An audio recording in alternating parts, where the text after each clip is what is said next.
Viewers and subscribers, you're welcome back again on this platform where we tell you undiluted truth. It has been brought to my attention the road construction happening at Ekwulobia, and I want the Commissioner of Works to quickly look into this matter as presented by a GGM follower, an ambassador that reported this matter. Take a look at this. FBNINGLA on a junction. Eba kita anti camera mo bo Ekwulobia. Eba Ekwulobia. Ozo bagoro General Hospital. Ekwulobia. Iskono nke abada.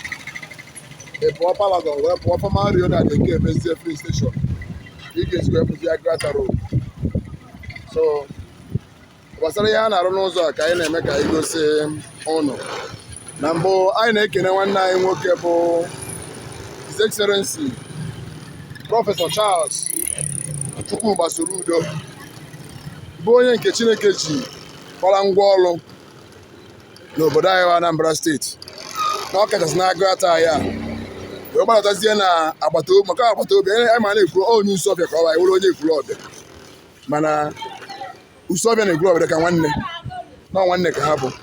Anyị na-ekele n'ihe ọ na-arụ ọ dị ọrụ o ji na Ekwulobia be anyị anyị na-ekele ya na-asụ Chineke nna onye tinyere n'ọkwa ga-ebu n'ihe elu karịa dịka ọ chọrọ n'aha Jizọs, amen. Mana o nwere ụmụ efọt dịka n'ụzọ anyị nọ n'ime kịta. Ụzọ abụ ụzọ pụrụ Ụyọkụ joint, isi ụzọ kịta gaa straight ebe ị na-apụ ife abụ na-abụ na Ụyọ express gara na about Ekwulobia were baa Usuọfịa ebe ụzọ a na-aga. Ụzọ a no not before ọ na-cause many hold up. Anyị ebefuo na since ma nke anyị biro for General Hospital Junction na-arụ anyị jegara okwu ya na dị ụzọ dị too tiny na ihe ndị ọzọ anyị na-complain. Ihe a gwara anyị bụ ndị ọrụ ma anyị metakwa kpọọ PG Ekwulobia na ihe ndị ọzọ after said and done a na-akọwa na the size of ụzọ a na-arụ bụ agreement e nwere with gọọmenti. Anyị enweghị mgbagha n'ime ya, mana nke bụ eziokwu ije na dị ụzọ efu ya. Mgbe anyị mechara ya, ihe anyị mechatara ya bụ some the 18 feet, some the 19 and 20, which is ịchọ ime just kpọọ ya 6 meter, you understand. Anyị mee na ndị ahụ bụ ndị odu n'ime obodo. Anyị nwa bụ Agba village na-enye ụzọ 30 feet. Ife na akọtụgara ụzọ nke anyị wepụtara be anyị wee tie gota ha isi nsogbu adịrọ ha wetara development. Mana ihe ji edu concern na nke a kịta a na-arụ ebe a bụ n'ụzọ a na-arụbugo ya alụ. Korota agabugo n'ụzọ a before. Ụzọ a na-ama na gọ nọ n'ime ya a na-arụ ọrụ na Korota agabugo n'ụzọ a, and gota dị aka nri na aka ekpe from this junction na were gbagowe ụzọ a wee pụọ ebe a. Gota dị aka nri na aka ekpe. Problem anyị bụ yes, anyị nwetara na nna ekwu bụ gọvanọ dịka si egwu anyị na ọ chọghị destroy ụlọ ndị mmadụ. Ọ chọrọ destroy ụlọ ndị mmadụ. That's why ezuere chọọ ka arụrụ ya. Mana gota dị na nke a enweghị ụlọ ọgbata ọtụtụ. Abịazie emezie ụzọ ya dịkwa shorter than ihe a na-eme. So dịka anyị na-aga njem na ụnụ ya afụ ihe anyị na-agwa gị ụnụ. Ọ bụrụ gota nke izi alụvụla alụ ka e furoro ha shọt ọ dị gota. Unu na-anya ebe a kịta agbachisichagere okwute aja ebe a na-egosi ụnụ ebe ahụ ebe gota dị wee ga. Ọ na-akọtara ya webatazi aka n'etiti main road. Ịpụrụ ya unu na-anya na eke ebe a mma agba breki na-gosi ụnụ ya ọfụma. Unu na-anya ebe a na unu fụrụ ebe a unu afụ gota nke ochie ebe o si were ga. Ihe ahụ gota nke ochie unu afụ ya. Unu afụ ebe ahapụ wee webata aka na gota nke bezie n'etiti main road lapụzie gota nke ochie ekwesịrị isi na ya gakwazie onye aka o si wee gara ruo mgbago ebe na POS dị. Unu afụrụ ya mgbago ebe na-edowere signboard ihe POS ka ọ anya na ebe a pụta. Yes, utu aka gota si wee gara ruo side ebe ahụ. So dị nwere ihe ịgba anya mmiri ma ihe ndị ọzọ a na-ekwu na ụzọ a turela ma ihe ndị ọzọ bụga ngwa ahịa were nabata Ekwulobia na-agbachaghị ụzọ ọ dịtụ compacted, ụzọ a na-agazi. So anyị amaghị ife anyị emekwa na abụrụ otu anyị si ese na-etinye ndị ọnụ n'okwu. Anyị akpọgo PG anyị ya bịa ebe a mechaa kọọ niile emere ya asị na ya agwa ha ka ha lụọ ka ha na-alụ ebọta ọ dịghị anyị obi mma nke bụ eziokwu. So anyị ga-etinye vidio abụ ka His Excellency Prọfesọ Charles Soludo n'elu anya n'ihe a. onye a dị ma na-ewesicha ego ndị a niile lụkọcha ihe a at the end onye a enye anyị ife a chọrọ biko nụ ka anyị gagakwa n'iru eyafụkwa ndị ọzọ dịka ngosichavuru saịdị ebe a ọ dịghị asị na one side ịbịakwa na the other side ụnụ afụkwa na alapụcha gota aha gị aka niile aka ekpe unu na-anya ebe a na ụlọ afọ ihe ha hapụrụ from gota nke duvadu before were bịa na nke ọfụrụ otu a ka ọ dịkwa n'azụ ya ebe a so ihe niile a bụ ihe meziri the road itself adịzie too small ịghọta so biko anyị ada aba mbakwanụ anyị na-ekene nwanne anyị nwoke na-alụ ọrụ a mana sụ mee ya ka o yi ahụ otigo nna siti a na-arịtu nna anyị nwabụ ndị e mere ya na-agba n'ime ya Ekwulobia Etegharị Agụata Anambra ndị ya pateki n'ụzọ a enwe anyị ṅụrụ n'ime ya ọhịa anyị na-ekwu anyị na-agakwa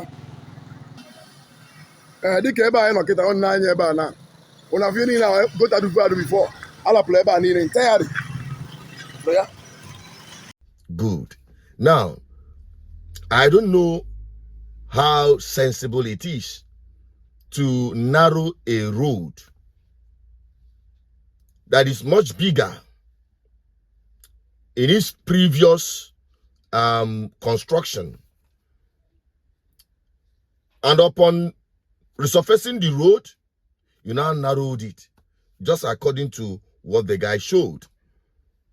You saw where the drainage were. What could necessitate narrowing the road?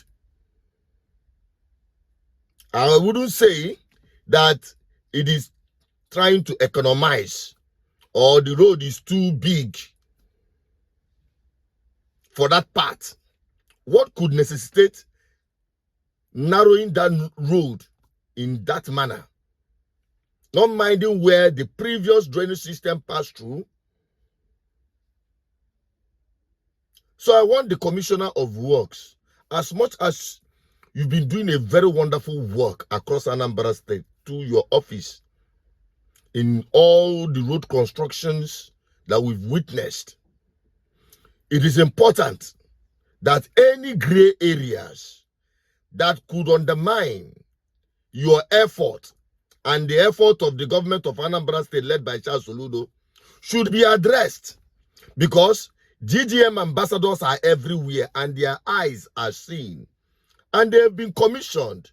When they see something, they say something, and that is how we're shaping and better our society. There is no two ways about it, and we're not missing word, and we're not relenting. We're leaving no stone unturned to ensure good governance in our homeland. And you must know that it will begin from my home state, Anambra State, because charity begins at home. So, don't take it personal. I want you to take a look at it and do the needful. And if there is any justifiable reason why it is so, we need you to come forward to say and state it clearly why you had to narrow such road. So, as you're watching this video, please help me share it. And you as GGM ambassadors, we have commissioned you. Wherever you see something, say something, because that is how we better our society. Don't be gullible. Don't take everything hook, line, and sinker. Speak out so that we address issues that concerns us for the good of our society and for public interest. I still remain as Peters, the advocate for good governance. Help me share this video and let's have your opinion on the comment section. Bye-bye for now.